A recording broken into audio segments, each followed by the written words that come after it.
Halo, Assalamualaikum warahmatullahi wabarakatuh.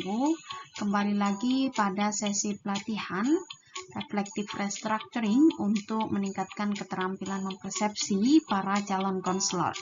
Nah, dalam hal ini, kita akan belajar bagaimana mendeskripsikan kognisi, di mana memang kognisi erat kaitannya dengan penafsiran atau persepsi yang muncul dalam diri seseorang, gitu. Juga dalam diri konselor dalam proses konseling yang dilakukan.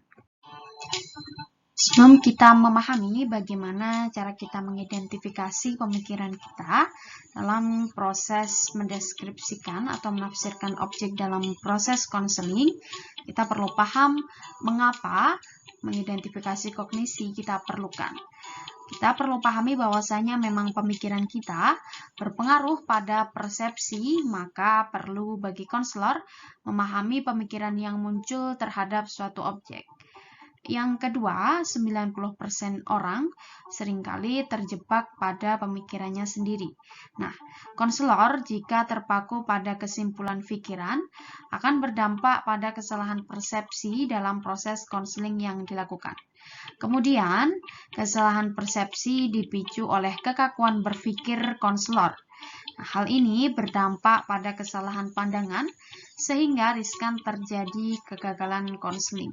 Nah, beberapa hal yang perlu kita pertimbangkan mengapa kita perlu memahami apa pikiran kita terhadap suatu objek, termasuk di dalamnya apa pikiran kita terhadap konseling yang kita hadapi, sehingga akan menghantarkan kita pada sebuah persepsi yang akan membantu dalam proses konseling yang kita lakukan.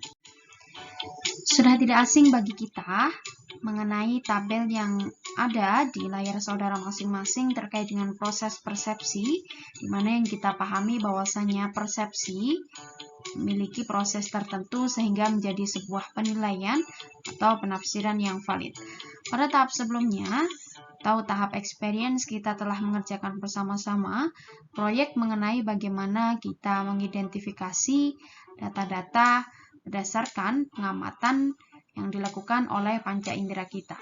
Dengan data-data yang telah ditangkap teman-teman yang berasal dari objek berupa video konseling atau konseling yang dilakukan teman-teman semuanya, maka perlu kita arahkan menuju ke pemikiran yang muncul pada hal-hal yang telah kita tangkap pada proses sebelumnya, di mana dalam hal ini perlu mendeteksi pemikiran teman-teman semuanya, disertai dengan apa saja pengalaman dan referensi yang muncul terhadap penilaian atau pemikiran teman-teman semuanya. Dalam hal ini akan difasilitasi pada proyek kedua.